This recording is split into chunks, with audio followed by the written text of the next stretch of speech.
کیا آپ جانتے ہیں کہ NCERT نے نئی نصابی کتابوں سے نور جہاں اور رضیہ سلطان جیسے طاقتور خواتین حکمرانوں کو ہٹا دیا گیا ہے؟ یہ صرف نصابی تبدیلی نہیں، بلکہ ہمارے بچوں کی تاریخ، شعور اور خود شناسی پر ایک گہرا حملہ ہے۔ آخر خواتین کی قیادت کو کیوں چھپایا جا رہا ہے؟ جاننے کے لیے مکمل ویڈیو ضرور دیکھیں۔ آج کا موضوع نصابی کتابوں میں ایک ایسی تبدیلی ہے جس پر کافی بات ہو رہی ہے۔ ہندوستان میں NCERT یعنی national council of educational research and training, جی انہوں نے 2025-26 سیشن کے لیے تاریخ کی کتابوں میں کچھ اہم تبدیلیاں کی ہیں، اور خاص طور پر ذرائع یہ بتا رہے ہیں کہ مغل دور کی کچھ بااثر خواتین اور دیگر تاریخی حکمرانوں کا ذکر ہٹا دیا گیا ہے۔ جی ہاں بالکل، اور ہمارے پاس جو مختلف رپورٹس اور تجزیے ہیں وہ یہ واضح کرتے ہیں کہ یہ صرف چند ناموں کا ہٹایا جانا نہیں ہے، اچھا، بلکہ اس کے پیچھے گہرے سوالات ہیں اور ممکنہ اثرات بھی۔ آج ہم اسی پر بات کریں گے کہ کن شخصیات کو نکالا گیا، اس کی سرکاری وجہ کیا ہے، ناقدین کیا کہہ رہے ہیں، اور اس سے تاریخ کی سمجھ اور طالب علموں کی تعلیم پر کیا فرق پڑ سکتا ہے۔ تو آئیے ذرا تفصیل میں جائیں۔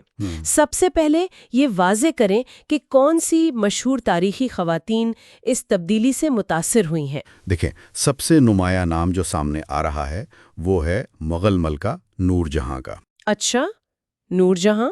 جی، جو جہانگیر کی اہلیہ تھیں اور اپنے سیاسی اثر و رسوخ کے لیے جانی جاتی تھیں۔ کلاس 8 کی تاریخ کی کتاب سے ان کا ذکر ہٹا دیا گیا ہے۔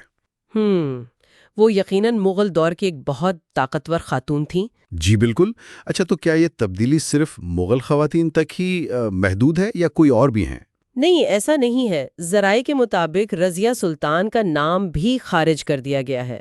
اوہ، رضیہ سلطان بھی؟ جی، جو دہلی سلطنت کی حکمران تھیں اور ہندوستان کی پہلی خاتون مسلم حکمران مانی جاتی ہیں، حالانکہ وہ مغل نہیں تھیں۔ صحیح۔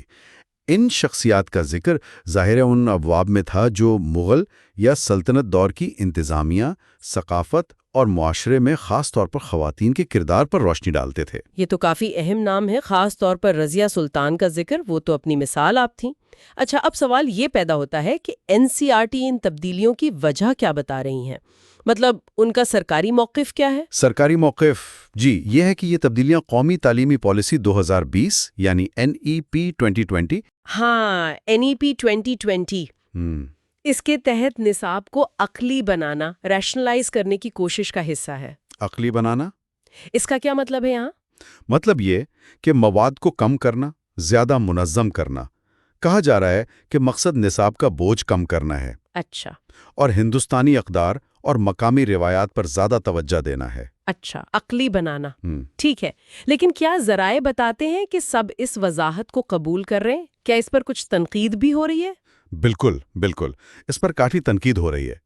بہت سے مورخین ہیں، تعلیمی ماہرین ہیں، جیسا کہ ہمارے ذرائع میں ذکر ہے، جی، وہ اسے ایک نظریاتی ایجنڈے کا حصہ سمجھتے ہیں۔ بعض اوقات اس کے لیے زعفرانیت کی اصطلاح بھی استعمال ہوتی ہے۔ زعفرانیت، یہ اصطلاح کو کافی سننے میں آتی ہے۔ جی، یعنی یہ الزام کہ تاریخ کو ایک خاص قوم پرست یا مذہبی نقطہ نظر سے پیش کرنے کی کوشش کی جا رہی ہے۔ اچھا، تو کیا ذرائع اس کی کوئی مثال دیتے ہیں کہ یہ مبینہ نظریاتی جھکاؤ ان تبدیلیوں میں کیسے نظر آتا ہے؟ کوئی پیٹرن؟ ہاں، ذرائع نشاندہی کرتے ہیں کہ ایک پیٹرن نظر آ رہا ہے۔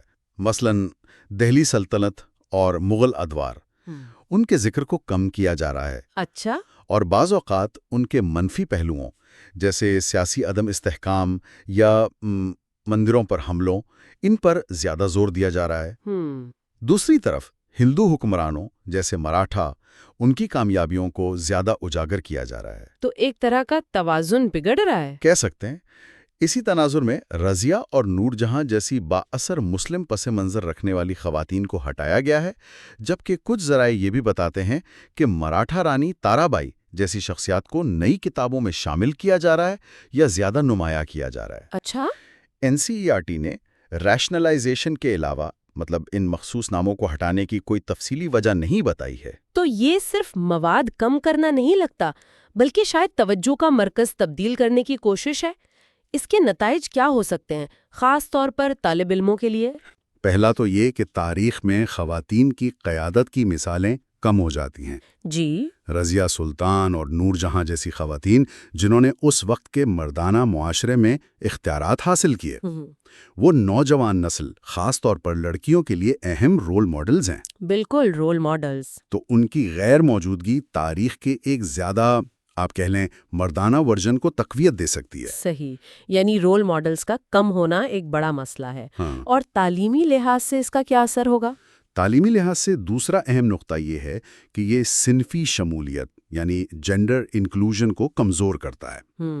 اگر نصابی کتابیں بااثر خواتین کو نظر انداز کریں گی تو یہ پیغام جا سکتا ہے کہ تاریخ اور قیادت یہ صرف مردوں کا میدان ہے۔ جی، یہ تو بہت اہم بات ہے۔ تیسرا، یہ تنقیدی سوچ کے مواقع کم کرتا ہے۔